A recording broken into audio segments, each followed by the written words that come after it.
Bismillah.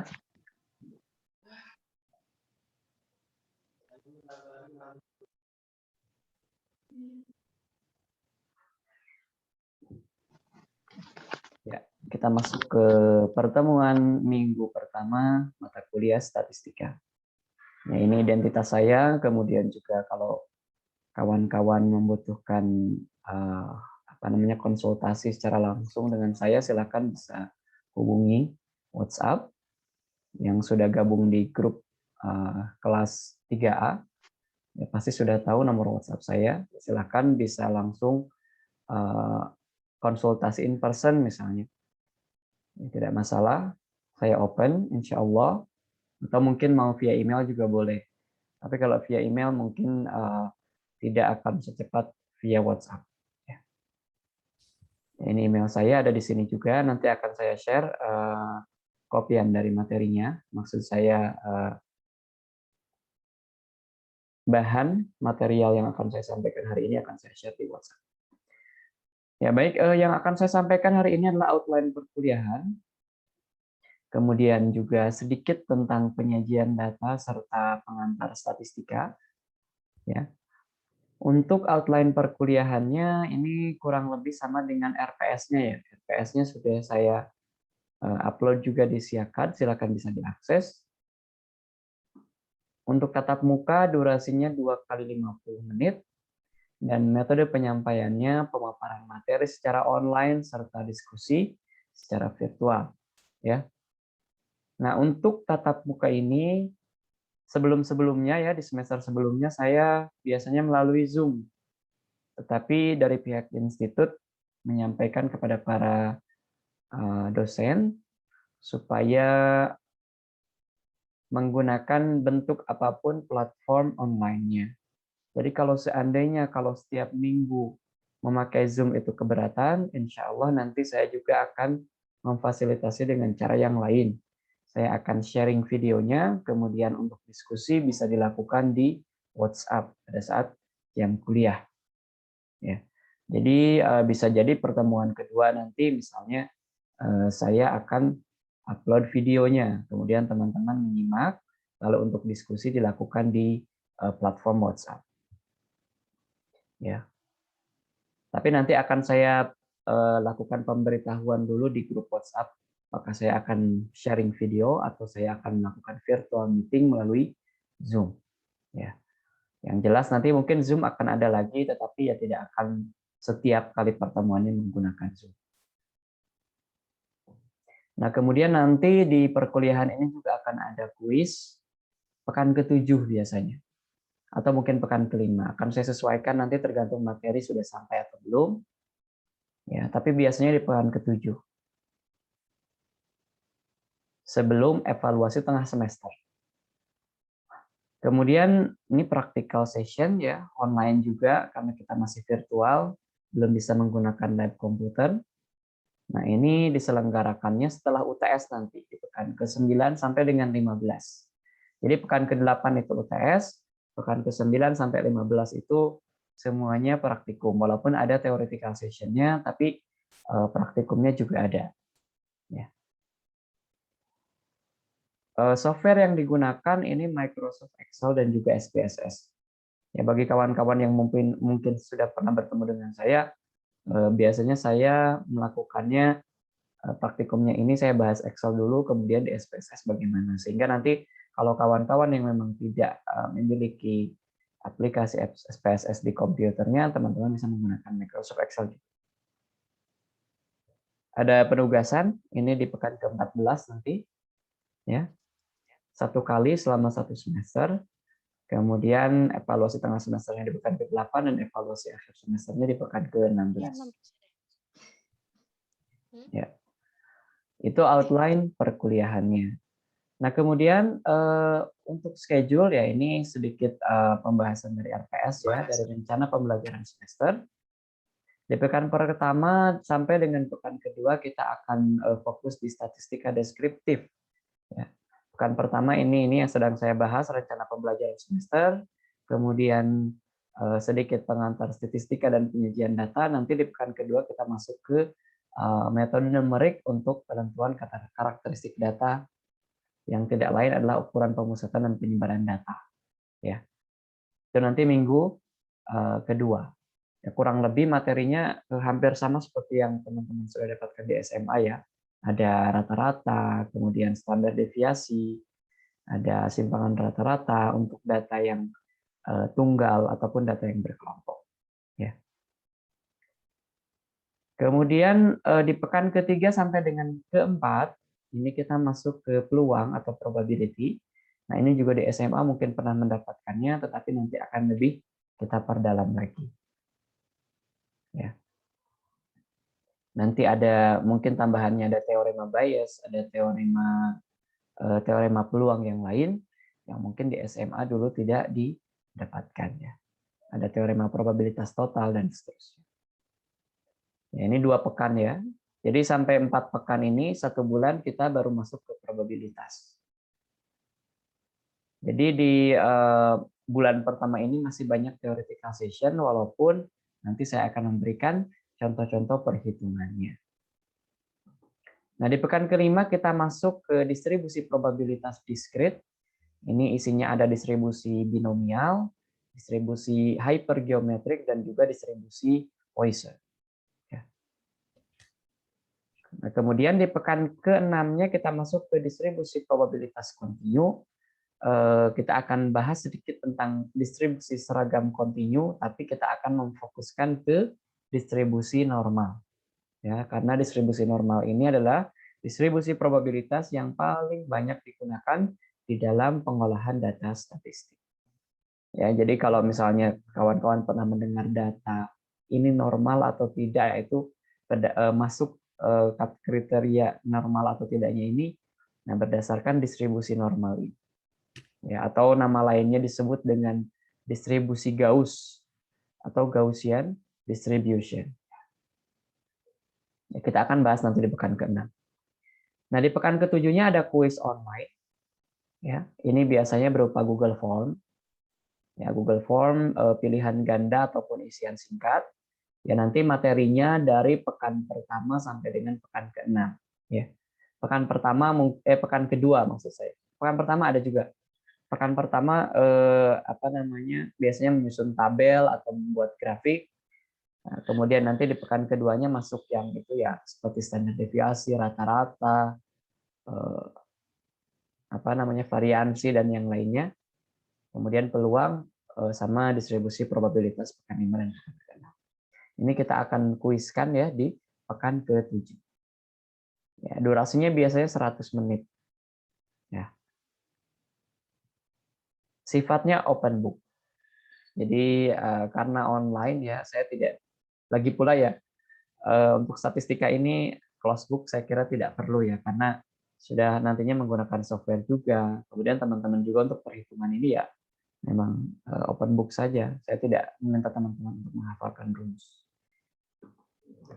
Pekan ke-8-nya ini UTS. Ya.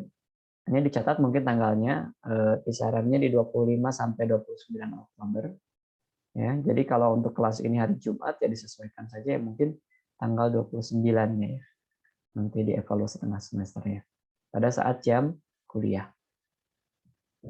Ya, tapi nanti bentuknya bisa jadi take home ya. Take home ini dalam artian berarti saya memberikan tugasnya, deadline-nya tidak langsung di hari itu juga. Ya mungkin 3 hari atau mungkin 1 hari, tergantung nanti soal UTS yang saya buat. Itu pekan ke-8. Di pekan ke-9 ya, ini sudah masuk ada practical session-nya ya. Kita akan membahas analisis korelasi dan praktikum analisis korelasinya pada jam yang sama ya, karena pembahasannya tidak banyak.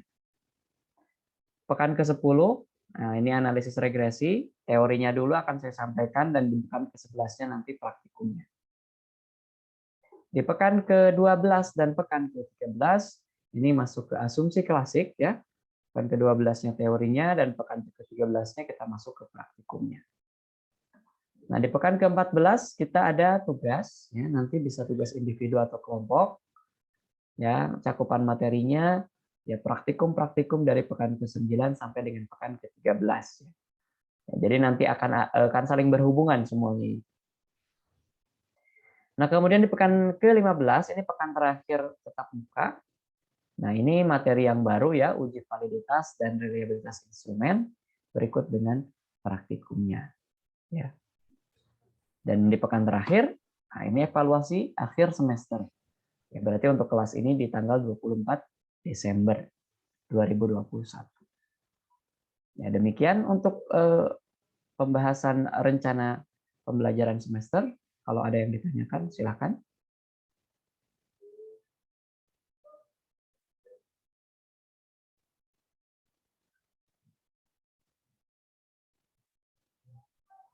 Ya, kalau belum, tidak apa-apa. Saya lanjutkan kembali. Ya. Nah, ini untuk model pembelajarannya. Ya, teman-teman nanti akan saya share materi-materi sebelum perkuliahannya. Untuk pekan kedua kita akan memulainya. Pekan pertama ini karena masih outline, saya tidak share dulu. Nanti saya akan share di WhatsApp, ya. Di WhatsApp. Jadi teman-teman saya harapkan untuk melakukan viewing materi dulu. Jadi dilihat dulu materinya sebelum kelas berlangsung. Baru nanti ada online lectures, bisa via Zoom ataupun via video recording. Nah, kemudian ada work in practice-nya di quiz dan juga di tugas. Kurang lebih seperti itu polanya.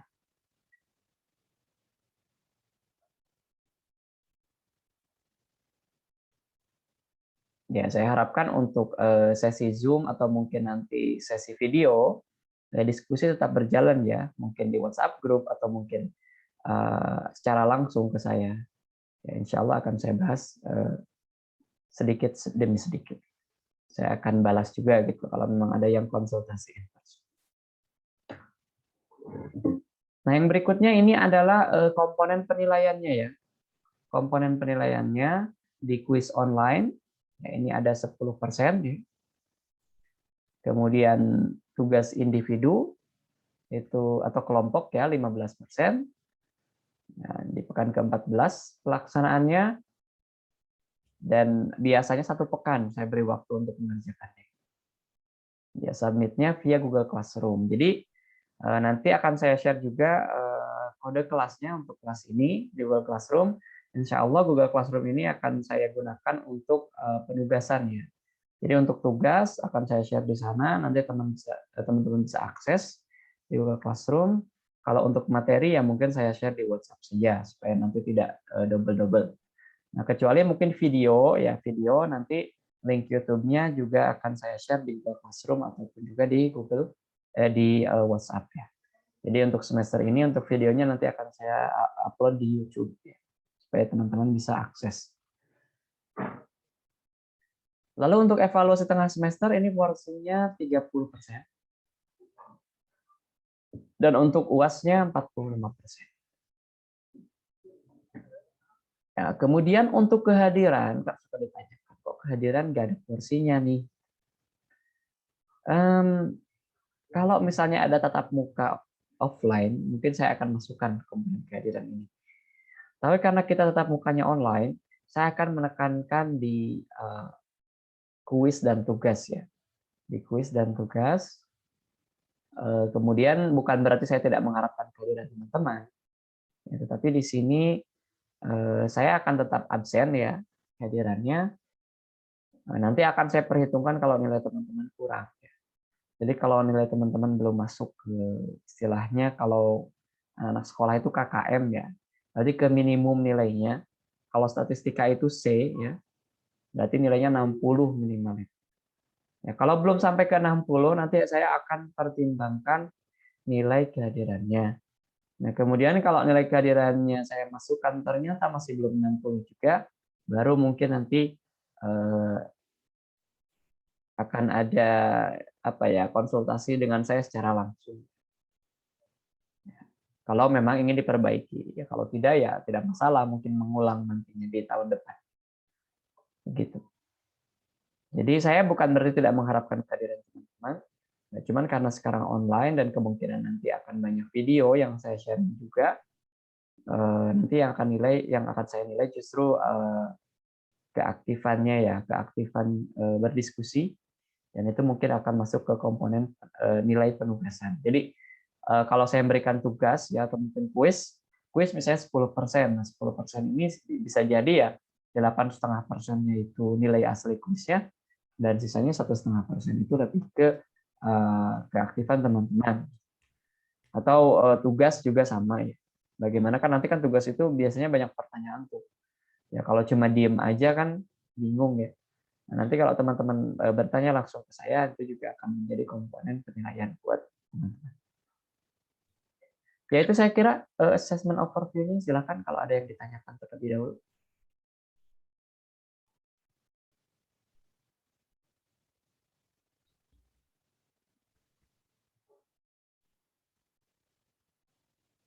Oke, untuk absensi akan saya lakukan nanti di akhir sesi ya.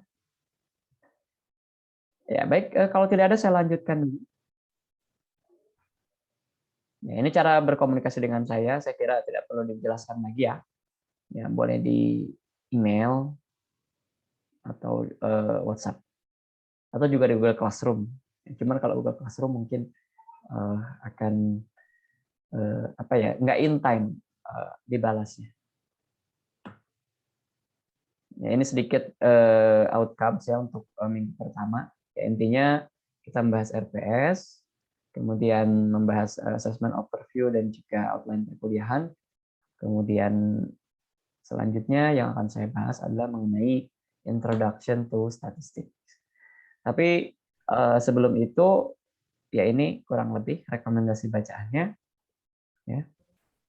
Memang rata-rata bisa didapatkan di perpus ya. Ya, tetapi ada juga yang mungkin e-book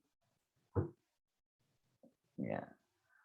Tapi saya kira teman-teman ini jangan khawatir ya. Saya juga tidak hanya menggunakan referensi ini saja. Saya mengkombinasikan beberapa referensi. Artinya kalau teman-teman googling itu juga tidak masalah. Yang jelas yang penting referensinya ada. Kenapa demikian? Karena untuk statistika ini ilmu dasar ya. Ilmu dasar, dan memang kalau teman-teman buka YouTube juga itu sudah banyak sekali. Nanti bahasan-bahasan materi yang saya akan bahas setelah UTS nanti itu juga di YouTube ya, banyak sekali tutorialnya. Jadi saya kira tidak perlu khawatir dengan referensinya. Yang jelas untuk statistika ini ya karena menjadi mata kuliah wajib dan akan menunjang nanti ketika teman-teman membuat skripsi mungkin atau mungkin mengolah data tugas ya, sehingga mata kuliah statistika ini menjadi cukup penting untuk dipelajari. Nah, kemudian mengapa kita belajar statistika? Yang pertama, kita hidup di era data. Ya, jadi di mana-mana ada data.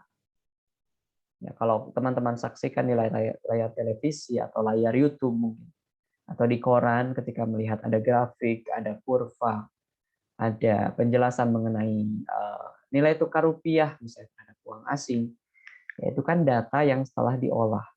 Ya, artinya pengolahan data itu dibutuhkan. Ya. Ya, kenapa statistika? Ya, karena statistika ini ilmu yang mengelola data dan banyak digunakan dalam decision making, dalam menentukan keputusan. Dan keputusan-keputusan tersebut akan mempengaruhi kehidupan seseorang ya. Jadi apapun nanti karirnya, apapun nanti pekerjaannya, nah, kawan-kawan ini nanti akan berkecimpung dengan data dan perlu mengolah data tersebut supaya bisa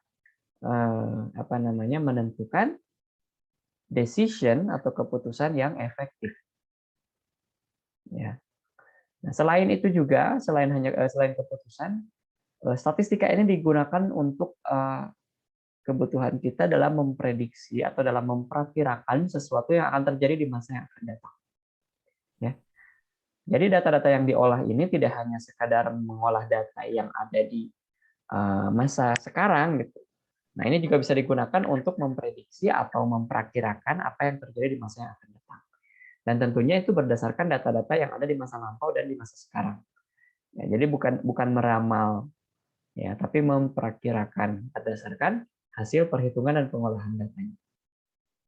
Ya mungkin ada stock market analysis atau mungkin weather forecasting, apa ramalan cuaca. Ya. Nah, itu butuh memperkirakan kan, artinya memperkirakan sesuatu yang akan terjadi di esok hari, misalnya berdasarkan data yang memang sudah kita tahu trennya di masa lampau. Ya, kemudian statistika ini juga digunakan dalam apa namanya, memahami variabilitas dalam suatu data penelitian. Ya, karena setiap pengamatan atau setiap penelitian, setiap eksperimen yang dilakukan akan memberikan data yang tidak akan selalu seragam, bisa jadi akan berbeda-beda. Ya, dan variasi-variasi tersebut apakah mempengaruhi keputusan yang akan kita nanti putuskan atau tidak? Ya, itu kita akan mempelajarinya di statistika. Ya, contoh misalnya begini ya, kenapa ada variasi? Ya, teman-teman ini misalnya kita sebagai produsen air minum dan dikemasnya di dalam kemasan berupa botol. Nah, kemasannya ini 1,5 liter. Nah, tapi dalam prosesnya ya kita tidak begitu yakin gitu apakah itu 1,5 liter atau bukan. Dan kalau misalnya produksinya massal oleh alat, oleh mesin misalnya, bisa jadi ada error di sana. Bisa jadi yang labelnya 1,5 liter itu ternyata isinya hanya 1,48 liter atau 1, malah lebih mungkin 1,56 liter. Nah, variasi-variasi itu yang perlu dipahami apakah dia mempengaruhi data secara keseluruhan atau tidak. Ya, ini sedikit gambaran aplikasinya ya. Sedikit gambaran aplikasinya.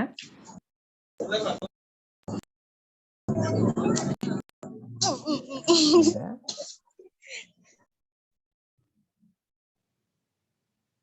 Ya, ini saya kira nanti akan baru dipahami sama teman-teman kalau sudah mengetahui bagian-bagian dari statistikanya. Ini hanya sedikit gambaran, nanti bisa dibaca saja.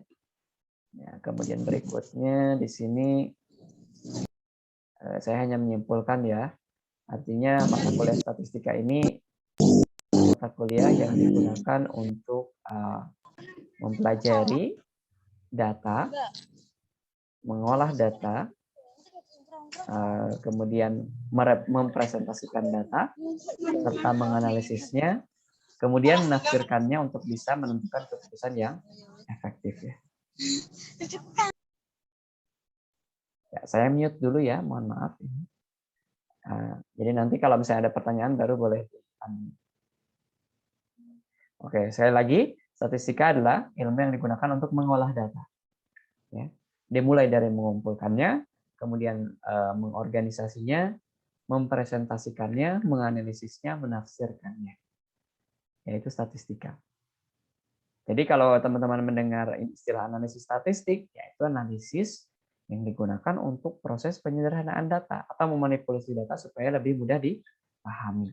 Sehingga nanti akan menghasilkan informasi yang cukup informatif terhadap pembaca atau mungkin terhadap kita sendiri yang ingin mengolah datanya. Ya, berikutnya, ya ini sedikit teori tentang statistika. Berdasarkan fungsinya, ada yang namanya statistika deskriptif, ada statistika inferensial. Ya. Kalau statistika deskriptif ini pengolahan data, kemudian penyederhanaan data tanpa menyimpulkan. Ya. Artinya tidak ada penarikan kesimpulan di sini. Nah, kalau kawan-kawan lihat di koran ada grafik atau mungkin diagram lingkaran. Ya, misalnya tentang jumlah penderita, persentase COVID yang berusia 12 sampai 16 tahun misalnya. Ya, itu misalnya ada grafik di sana. Nah, karena tidak ada aktivitas menyimpulkan, ya maka grafik tersebut sifatnya deskriptif. Artinya pengolahan datanya ini menggunakan statistika deskriptif. Ya. Dan yang diolah memang data realnya. Data realnya. Ya. Jadi kalau mengolah secara deskriptif ini, kalau misalnya kita mengolah 3 juta data, ya berarti kita menampilkan hasil dari 3 juta data tersebut. Ya. Yang disajikannya dalam bentuk tabel ataupun grafik. Nah, berbeda dengan statistika inferensial. Kalau statistika inferensial ini, ya, ini digunakan ketika kita ada istilahnya sampling. Jadi dari data itu diambil sampelnya dulu, yang diteliti adalah sampelnya. Dan sampelnya ini, hasil penelitiannya ya kita simpulkan sebagai wakil dari populasinya. Ya, jadi jumlah semua datanya ini populasinya, kemudian kita ambil sebagian atau seporsi data dari populasi tersebut, atau yang disebut dengan sampel, yang kita teliti adalah sampelnya. Kemudian nanti akan ada uji hipotesis, ada penarikan kesimpulan, ya itu disebut dengan statistika inferensial.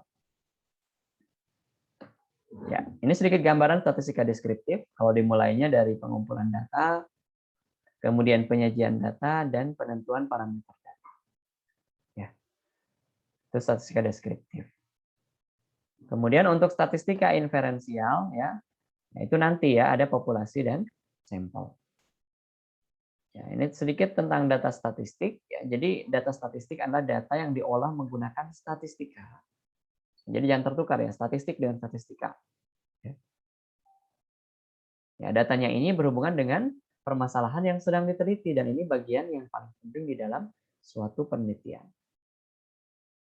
Ya, datanya ini kalau diperoleh secara langsung ya untuk proses analisis yang diinginkan, maka data tersebut disebut dengan data primer. Jadi datanya langsung. Nah, sementara kalau datanya itu dikumpulkan dulu, dikompilasi dulu, kemudian baru diolah secara statistik, maka data tersebut disebut dengan data sekunder. Ya. Gambarannya begini, misalnya teman-teman akan meneliti jumlah mobil yang berwarna hitam yang melewati Bundaran Pancasila.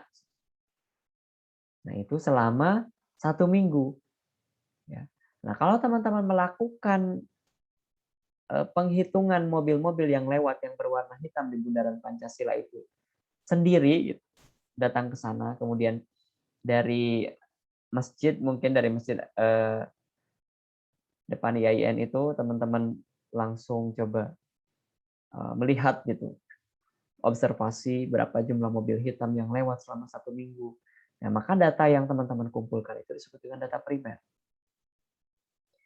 Ya. Tapi kalau misalnya teman-teman mendapatkan data tersebut dari Badan Pusat Statistik misalnya, kalau memang ada ya, atau dari badan tertentu, data tersebut sudah dikumpulkan, kemudian teman-teman olah, maka data tersebut disebut dengan data sekunder. Ya. Ya, ini data statistik ini ada yang sifatnya kualitatif dan kuantitatif. Jelas ya, kalau kualitatif isinya bukan angka, kalau kuantitatif isinya berupa angka. Ya, untuk data kualitatif ada yang sifatnya dikotomik, ada yang sifatnya polinomik. Ya, data dikotomik itu apa? Data dikotomik adalah data yang kategorinya hanya 2 saja. Ya, misalnya gender, laki-laki dan perempuan. Atau pernyataan iya atau tidak. Pernyataan setuju atau tidak. Itu kan hanya dua kategori. Nah, sementara untuk data yang polinomik ini kategorinya banyak. Misalnya survei tentang tingkat pendidikan atau survei tentang pendidikan terakhir. Nah, itu kan variatif ya, bisa jadi SD, SMP, ya, atau mungkin tingkatan yang lain. Nah, sementara untuk data yang sifatnya angka atau kuantitatif, ini ada data yang merupakan hasil penghitungan yang disebut dengan data diskrit, ada data yang merupakan hasil pengukuran yang disebut dengan data kontinu. Ya. Kalau penghitungan itu dihitung ya, 1, 2, 3, 4. Nah, itu kan penghitungan. Nah, kalau diukur menggunakan alat, kalau diukur berarti datanya bersifat kontinu. Tapi kalau dihitung, maka datanya bersifat diskrit. Nah, ini contoh-contohnya ya. Kalau data diskrit itu berarti misalnya ya tadi jumlah mobil di parkiran, jumlah buku di rak, ya, jumlah siswa beretnis Jawa di sebuah kelas misalnya. Kalau yang kontinu ya jarak tempuh suatu mobil misalnya, atau berat badan, tinggi badan. Ya kenapa dia kontinu? Ya karena mengukurnya harus menggunakan alat, tidak bisa dihitung. Ya kalau jarak tempuh berarti menggunakan apa? Ya, berat badan menggunakan timbangan, tinggi badan menggunakan meteran. Nah, ini yang berhubungan dengan statistika inferensial tadi yang disampaikan bahwa ada populasi, ada sampel. Populasi itu semua data, kalau sampel adalah item-item yang mewakili semua data atau mewakili populasi yang kita teliti. Ya, statistika inferensial ini digunakan untuk apa? Untuk mengestimasi misalnya. Nah, kita melakukan penelitian terhadap suatu populasi dan kita ambil sampelnya. Nah, kemudian dari hasil penelitian tentang sampel itu kita bisa mengestimasi karakteristik dari populasinya. Misalnya, saya sudah melakukan sampling, mengambil sampel berat badan misalnya dari suatu populasi. Nah, kita mengestimasi berat badan populasi tersebut dengan rata-rata dari berat badan sampel. Ya, atau juga kita bisa melakukan hipotesis. Misal, kita membuat kesimpulan sementara nih atau hipotesis bahwa rata-rata berat badan dari suatu populasi itu 70 kg. Ya, kita lakukan secara inferensial, kita lakukan hipotesis tes menggunakan analisis statistik, ya, nanti kita akan belajar terbukti atau tidak, diterima atau tidak hipotesis tersebut. Ya, jadi intinya proses inferensi di dalam statistika inferensial itu adalah proses deskripsi kesimpulan atau penentuan keputusan tentang karakteristik suatu populasi berdasarkan analisis sampel. Nah, ini sedikit pengetahuan tentang metode sampling ya. Ada yang dilakukan dengan pengembalian, ada yang dilakukan tanpa pengembalian. Ya, kalau dengan pengembalian artinya sampel yang sudah terambil dibalikin. Ya, tapi kalau yang tanpa pengembalian berarti sampel yang sudah diambil tidak bisa dikembalikan lagi ke tempat populasinya. Ya. Kenapa? Ya mungkin karena rusak, ya karena hancur, atau karena dimakan mungkin, atau karena apa. Tidak bisa dikembalikan lagi ke populasinya. Itu proses sampling tanpa pengembalian. Ya, kalau metode samplingnya ada acak dan tidak acak. Ya, namun acak ataupun tidak acak biasanya proses sampling ini akan menghasilkan error. Jadi dalam statistika inferensial bisa jadi akan ada galak atau error. Ya. Kenapa? Ya karena banyak faktor ya, bisa jadi faktor penelitinya, bisa jadi faktor eksternal di dalam penelitian. Ya. Ya mungkin alat yang digunakan tidak akurat atau tidak dikalibrasi. Ya ini hanya sedikit teori saja ya. Namanya random sampling, ada yang simple, ada yang stratified, ada yang cluster. Nanti dibaca saja, saya akan share materinya.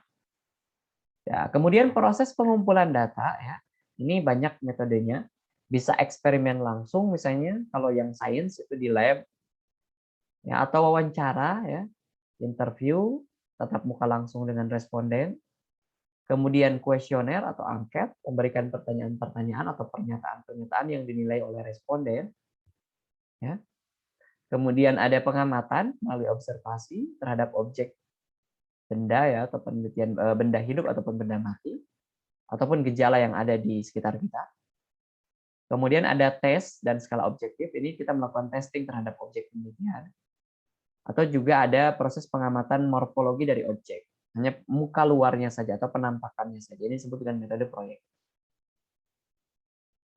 Ya. Nah, setelah dikumpulkan datanya maka disajikan. Nah, ini bagian dari statistika deskriptif juga. Ya, kita menyajikannya dengan tujuan agar bisa memberikan gambaran hasil observasi atau penelitian. Jadi kenapa disajikan? Ya supaya ada gambarannya dulu. Ya nanti setelah ada gambarannya, kita bisa mudah memahaminya. Kemudian analisisnya lebih mudah dan bisa menentukan keputusan. Bentuknya apa? Ada grafik, ada tabel. Ya ini saya akan berikan beberapa contoh tabel dan grafik atau diagram. Ya sekilas nanti teman-teman tinggal dibaca saja. Ya nanti akan sedikit menjelaskan bagaimana menentukan distribusi frekuensi ya. Tetapi itu saya kira di SMA juga sudah. Jadi saya hanya akan membahas sekilas saja. Ya. Yang pertama tabel. Ya tabel itu saya kira teman-teman tahu ya, ada baris, ada kolom, ada judul baris atau judul kolom, ada judul tabelnya. Ya. Itu yang paling sederhana atau tabel sederhana. Ya kalau misalnya tabelnya berisikan 2 kategori atau lebih. Nah, ini disebut dengan tabel kontingensi. Ya, kalau misalnya tabelnya berupa pengelompokan data, ya disertai dengan persebaran datanya atau frekuensinya, maka ini disebut dengan tabel distribusi frekuensi. Contoh misalnya ini tabel sederhana. Ya, di sini hanya ada satu kategori, luas daerah di Pulau Jawa. Atau luas area di Pulau Jawa berdasarkan provinsinya. Ya, di sini hanya ada judul kolom saja. Ini provinsinya, ini luasnya atau luas areanya dalam kilometer. Ya, tabel harus ada judulnya ya. Ini judul tabel. Ini yang sederhana. Kalau tabel kontingensi ada beberapa kategori. Misalnya ini tentang produktivitas tanaman palawija dari 3 kecamatan di Kabupaten Lombok Timur. Ya. Ya, kenapa di sini ada berbagai kategori? Ya, kita lihat di sini adalah hasil panen yang menentukan produktivitasnya. Panennya apa? Berarti kategorinya tanaman palawijanya ada beberapa jenis. Jagung, kacang tanah, kedelai, dan kacang hijau. Kemudian apalagi yang membedakan? Kategorinya apalagi? Ada jenis pupuknya, ada pupuk kompos, ada pupuk urea, dan seterusnya. Ya, pokoknya kalau menghubungkan lebih dari 2 kategori, maaf, 2 kategori atau lebih dari 1 kategori, berarti kita menggunakan tabel kontingensi.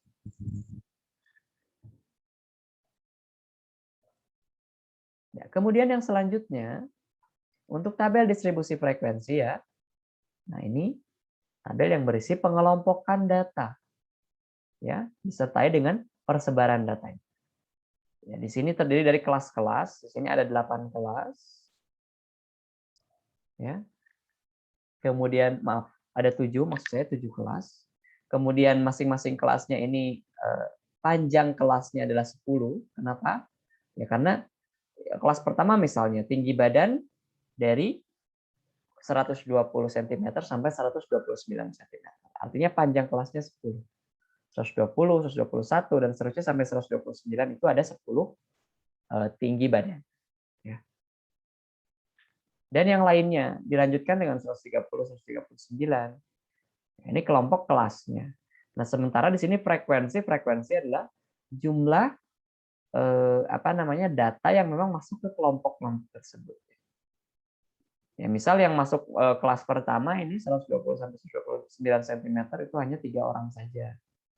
Yang paling banyak di mana? Oh, yang paling banyak ternyata yang tinggi badannya 150 sampai 159. Kenapa? Karena jumlah orang yang masuk ke kelas ini adalah 342 orang. Nah, total dari frekuensinya 837 itu adalah jumlah semua data. Ya, bagaimana cara menyusun tabel distribusi frekuensi?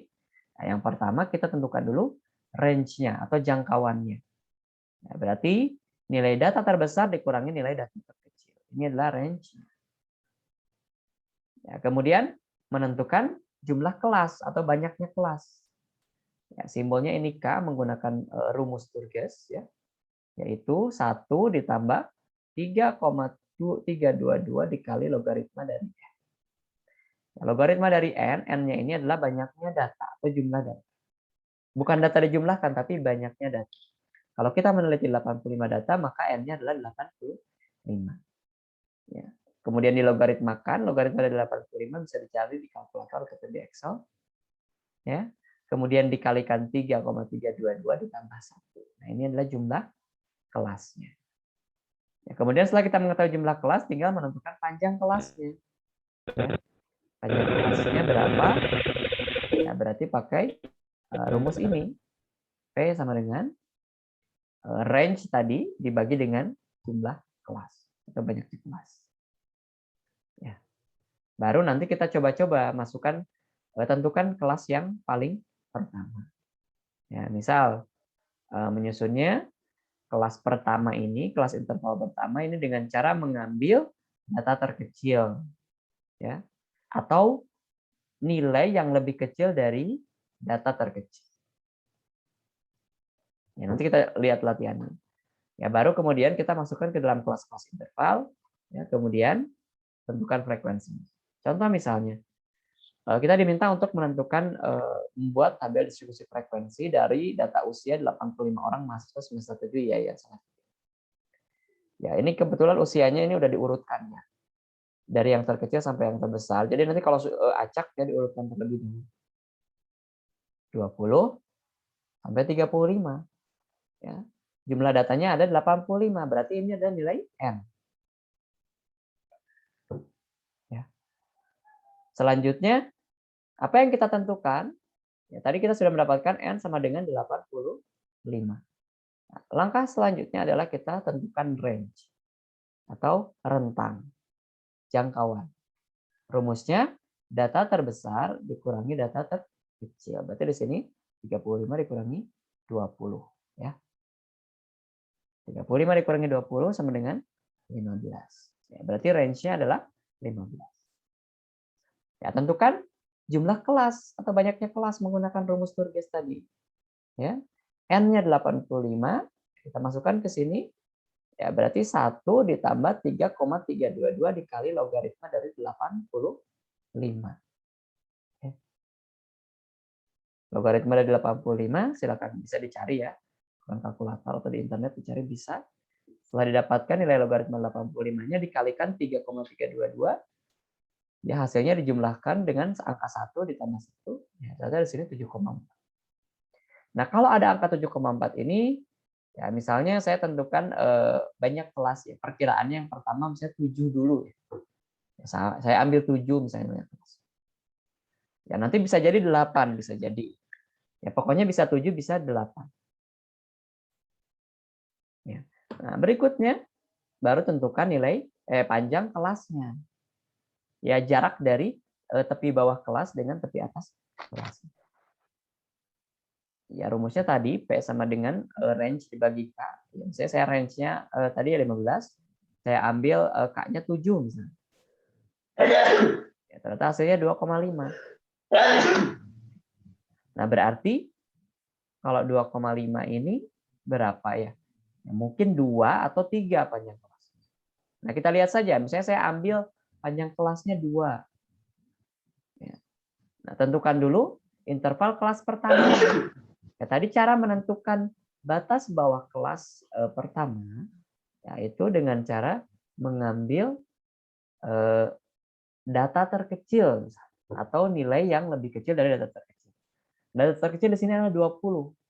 Ya, berarti kelas pertamanya dimulai dari 20. Nah, panjang kelasnya 2 yang saya ambil. Berarti 20 dan 21. Jadi 20 sampai 21. Itu kelas pertama. Lanjutkan kelas keduanya berarti setelah 21 dilanjutkan dari 22 sampai 23. Ya, berikutnya 24 sampai 25. Ya, berikutnya 26 sampai 27. Karena panjang kelasnya 2. Kemudian 28 sampai 29. Nah, ini sampai kapan kita buat kelas-kelas ini? Sampai nilai terbesar ini masuk ke dalam kelas. Kemudian 30, 31. Nah, kemudian 32, 33. Yang terakhir 34, 35. Nah, ini ternyata data terbesar sudah masuk ke kelas yang terakhir. Ada berapa jumlah kelasnya? 1, 2, 3, 4, 5, 6, 7, 8. Oh, ternyata 8 kelasnya. Kalau kita memakai panjang kelasnya 2, kelasnya adalah 8. Ya, ini masih masuk ke aturan Sturges ya. Jadi boleh 7, boleh 8. Nah, kalau sudah menentukan kelas ini ya tinggal tentukan frekuensinya. Nah, jumlah yang masuk kelas pertama misalnya 20 sampai 21 ya. Kita hitung di sini 1, 2, 3, 4, 5, 6, 7, 8, 9, 10, 11. Oh, ternyata ada 11. Berarti frekuensi kelas pertamanya 11. Ya, kemudian kelas kedua dari 22 sampai 23. Kita hitung lagi dari sini 1, 2, 3, 4, 5, 6, 7, 8, 9, 10, 11, 12, 13, 14, 15, 16. Nah, ternyata frekuensinya 16. Dan seterusnya sampai dengan yang kelas terakhir. Nah, tabel untuk menyajikan itu disebut dengan tabel distribusi frekuensi. Ya, ini hasilnya. Nah, gimana kalau saya pengen panjang kelasnya 3, enggak 2 gitu. Boleh, bisa dicoba. Panjang kelasnya 3. Ya, misalnya Ya, saya balik lagi ke sini. Ya, panjang kelasnya 3. Nah, tadi kan mengambil kelas pertama itu boleh dari data terkecil. Nah, sekarang saya pengennya angka yang lebih kecil dari data terkecil itu juga boleh. Ya, misalnya yang lebih kecil dari 20 itu angka 19. Saya pilih 19. Nah, kemudian saya mau range-nya ini 3. Ya, berarti 19, 20, 21. Berarti 19 sampai 21. Selanjutnya, kelas berikutnya 22, 22, 23, 24. 22 sampai 24. Berikutnya 25, 26, 27. 25 sampai 27. Berikutnya 28, 29, 30. Jadi 28 sampai 30. Berikutnya 31, 32, 33. 31 sampai 33. Selanjutnya lagi 34, 35, 36. Berarti 34 sampai 36. Nah, kita lihat. Ini sudah masuk ternyata kelas yang terakhir ini. Nah, kalau kita kelompokkan menjadi 3, menggunakan panjang kelas 3, maka kita akan mendapatkan 6 kelas. Ya. Ya, padahal tadi kalau menurut aturan Sturges boleh 7 atau 8. Berarti tidak mengikuti aturan Sturges. Ya, jadi kalau misalnya 3 kayak tadi, hasilnya seperti ini. Ya, frekuensinya ini berapa, yang jelas kalau harus 7 ya seperti aturan Sturges, ya berarti kita akan menambahkan satu kelas lagi 37 sampai 39. Nanti akan ada yang frekuensinya 0 di ujung. Tidak ada artinya berarti di sini.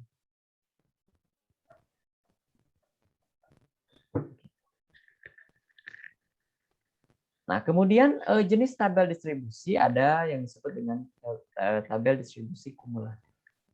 Kumulatif itu apa maksudnya? Ya, jadi frekuensi kelasnya itu dengan menjumlahkan, frekuensi kumulatif itu dengan menjumlahkan frekuensi dari masing-masing kelas. Ya, misal ini kelas pertama 20 sampai 21 ya. Berarti frekuensinya frekuensi kumulatifnya 11. Ya, kalau ini yang kedua 22, 23 ini 11 tambah 16 dan seterusnya. Ya. Jadi ini frekuensi kumulatif. Ya, caranya adalah dengan menjumlahkan frekuensi. Ya, kelas kedua 11 tambah 16. Kelas ketiga 11 tambah 16 tambah 15. Kelas keempat, ya dari sini semua dijumlahkan sampai 14. Kelas kelima ditambah 12 ini. Kelas keenam ditambah ini, kelas 7 ditambah ini, kelas ke-8 ditambah ini. Ya, berarti kelas ke-8 ini frekuensi kumulatifnya adalah jumlah data. Itu 85. Ya, ini frekuensi kumulatif. Ada lagi frekuensi relatif. Ya, kalau frekuensi relatif berarti ya masing-masing frekuensi dibagi dengan jumlah datanya. Yang pertama ini 11 dibagi 85. Yang kedua 16 dibagi 85. 15 dibagi 85 dan seterusnya sampai dengan yang terakhir 1 dibagi 85. Ya, hasilnya ini berupa desimal atau bisa jadi persentase ya. Ya, misalnya yang pertama 11/85 0,1294. Kalau persentase berarti 12,94%. Ya. Nah, frekuensi ini kalau dijumlahkan, kalau bentuknya desimal nanti hasilnya 1, frekuensi relatif ya. Tapi kalau berupa persentase, kalau dijumlahkan hasilnya adalah 100%. Ya, seperti itu. Frekuensi relatifnya. Ya. Kemudian selain tabel, ya, ada yang namanya grafik. Ya, contoh beberapa grafik di sini ada histogram. Histogram itu apa? Histogram adalah diagram batang yang menggambarkan distribusi frekuensi. Jadi dari tadi tabel distribusi frekuensi ini bisa digambarkan dalam bentuk batang. Ya, atau kita juga bisa menggambarkannya dalam bentuk garis. Ya, makanya disebutnya line chart. Ini disebutnya adalah polygon frekuensi. Ya, ini hubungannya adalah kelas dengan frekuensi. Kalau histogram dan polygon. Ya. Yang berbeda adalah OGIF. Nah, OGIF ini dia berupa diagram garis, tetapi yang dihubungkan adalah kelas-kelasnya dengan frekuensi kumulatif. Ya, kalau OGIF ini dengan frekuensi kumulatif. Ya, nanti akan kita lihat contohnya. Kemudian ada diagram batang biasa, diagram lingkaran atau pie chart, ada box plot, ada stem and leaf diagram. Ya. Histogram. Ya, saya punya distribusi frekuensi yang tadi. Ya, cara membuatnya tentukan dulu nilai tengah. Ya, nilai tengah itu apa? Ya, misal kelas pertama. Ini saya punya kelas 20 sampai 21. Ya, berarti nilai tengahnya adalah 20 ditambah 21 dibagi 2. Hasilnya 20,5 atau 20,5. Kelas berikutnya juga sama sampai dengan yang terakhir, ini 34,5. Nah, setelah kita dapatkan nilai tengahnya, ya kita pasangkan dengan masing-masing frekuensinya di dalam diagram kartesius. Ya, ini sumbu X-nya adalah menyatakan usia dan kita taruhnya nilai tengahnya ya. Dan sumbu Y-nya adalah frekuensi. Jadi kalau nilai tengahnya 20,5, maka frekuensinya adalah 11. Berarti kita buat batang di sini. Ya, kemudian kalau nilai tengahnya 22,5, frekuensinya 16. Ya, kita buat batang dengan batas di sini. Sampai dengan yang terakhir, dengan nilai tengah 34,5, maka frekuensinya adalah 1. Nah, ini ada sedikit kesalahan. Ini harusnya 34. 34,5, nah di sininya 1. Nah, batang-batang ini dihubungkan, ya maksudnya dibuat batangnya dan berhimpit. Ini disebut dengan histogram. Ya. Apa bedanya dengan poligon? Ya kalau poligon ini bukan batang, tapi kita buat dulu titik. Ya. Kemudian titik di sini. Di sini juga titik. Titik. Sampai dengan yang terakhir. Nah, titik-titik tersebut diapakan? Dihubungkan dengan garis. Ya, anggap lurus ya. Dihubungkan dengan garis dan seterusnya sampai dengan yang terakhir, maka garis tersebut disebut dengan poligon frekuensi.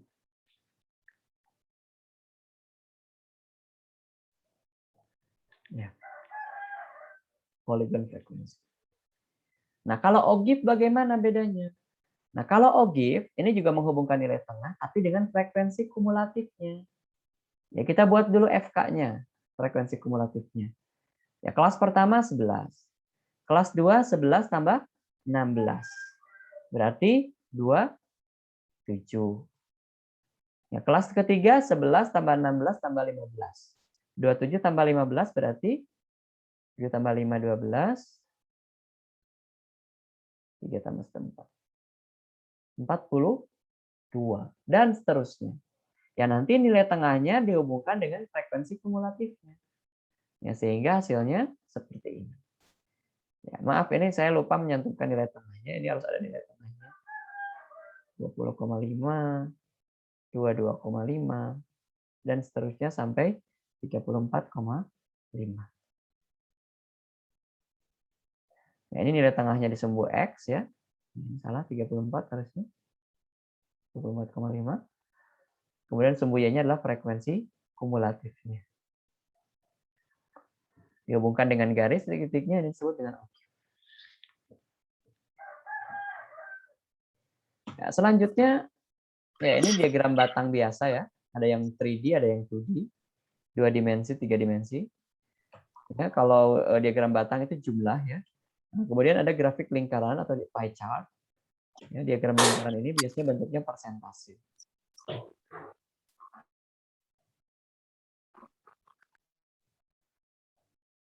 Ya, ini sedikit gambaran saja.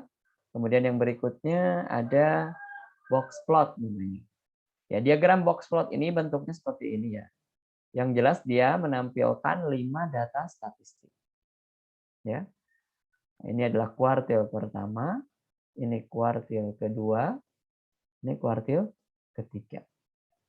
Ya, kemudian ini adalah 1,5 dari jangkauan antar kuartil, ini adalah 1,5 dari jangkauan antar kuartil. Ya. Ini bisa jadi lurus vertikal juga bentuknya ya. Ada yang vertikal, ada yang horizontal. Ini disebut dengan diagram box plot. Ya, berarti ini Q3, yang di tengah adalah Q2, yang awal adalah Q1. Ya, penentuan kuartil ini akan saya bahas di pekan kedua nanti ya di metode numerik dalam menentukan karakteristik data. Ya, jadi kalau sekarang saya hanya menggambarkan ini adalah box plot. Jadi kalau box plot itu harus tahu nilai minimum, harus tahu nilai maksimum, harus tahu nilai kuartil pertama, kedua, dan ketiga. Ya, yang membuatnya adalah ya tinggal nanti masukkan Q1-nya di sini, Q2-nya di sini, ketiganya sebelah sini. Kemudian ini ke kanan ini adalah 1,5 dari jangkauan antar kuartil, ke kiri juga 1,5 dari jangkauan antar kuartil. Ya. Jangkauan antar kuartil itu mencarinya bagaimana? Ya tinggal kuartil 3 dikurangi kuartil 1. Ya. Jadi kurang lebih nanti bentuknya seperti ini kalau membuat box plotnya. Ya. Ini kuartil pertamanya, cara mencarinya nanti kita bahas minggu depan. Ini kuartil keduanya, ini kuartil ketiganya. Ya, ini adalah jarak 1,5 dari jangkauan antar kuartil. Kemudian ini adalah jarak dari 1,5 jangkauan antar kuartil. Kemudian apa ini outliers? Outliers ini adalah data-data yang tidak masuk ke dalam kotak dan garisnya ini. Ya, artinya kalau ini 87,75, ini 69,75, ya maka data yang lebih kecil dari 69,75 nanti jadi outlier, data yang lebih besar dari 87,75 juga lebih dari disebut dengan outlier. Dan ternyata di sini kalau yang kurang dari 69,75 tidak ada, tapi yang lebih dari 87,75 ada, yaitu 88 dan 89. Makanya di sini outliernya ada 2. Ya, itu contoh box plot. Ya, yang berikutnya ada yang namanya stem and leaf diagram. Nah, stem and leaf diagram ini disebut juga dengan diagram batang daun. Ya, ini diagram yang menunjukkan batang itu merupakan angka puluhan atau angka yang terbesar atau angka ratusannya. Kemudian untuk daunnya ini adalah jumlah frekuensinya. Dan daunnya ini berupa angka satuan dari masing-masing angka yang dimiliki data. Ya, misal di sini untuk membuat diagram batang daun, kita tentukan dulu batangnya. Ya, batangnya itu adalah angka puluhan dan ratusan. Ya, kalau misalnya sampai ribuan, angkanya berarti batangnya puluhan, ratusan, dan ribuan. Nah, kebetulan di sini data yang saya punya ini merupakan angka puluhan dan ratusan. Ya, misalnya angka puluhannya di sini ada 87, ada 97, ada 76. Nah, ini angka puluhannya. Nah, sisanya angka ratusan. Dari angka yang puluhan dulu, bagaimana cara menentukan batangnya? Nah, misalnya ini angka 76. Ya, maka batangnya itu adalah angka puluhannya. Batangnya adalah 7. Daunnya yang mana? Daunnya adalah 6 satuannya. Ya, berarti batangnya 7, daunnya 6, ini merepresentasikan angka 76. 97, batangnya 9, daunnya angka 7, berarti ya ini merepresentasikan angka 90. Nah, bagaimana kalau yang ratusan? Yang ratusan misalnya saya punya 105. Ya berarti batangnya adalah angka 10. Sementara daunnya adalah angka 5. Berarti ya, batang 10 dan daun 5 ini merepresentasikan angka 105. Ya, nanti dituliskan tampilkannya seperti ini. Ya, jumlah daun itu merupakan frekuensi. Ya. Ya, tadi yang 76 ini batangnya 7, daunnya 6, frekuensinya 1 karena jumlah daunnya hanya 1. Daun nomor 6 ini. Ya, kalau kita lihat misalnya saya punya batang 10. Ya, di data tadi ada angka 105 dan 101. Ya, berarti yang batangnya 10, daunnya adalah 5 dan juga 1. Jumlah daunnya ada daun nomor 5 dan daun nomor 1. Ada 2. Berarti frekuensinya 2. Nah, kalau kita lihat di sini yang paling banyak adalah yang batangnya 15 dan daunnya ada 12. Kenapa? Karena ada angka 154, ada angka 153, ada angka 154, ada angka 157 dan seterusnya. Ada angka 150. Ya, sampai yang terakhir, nah, jumlah daunnya ada 12, maka frekuensinya 12. Ya, kurang lebih seperti itu penyajian data. Ya, dan itu materi yang saya akan sampaikan hari ini.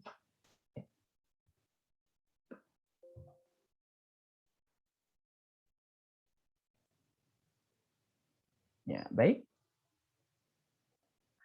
Silakan ada pertanyaan?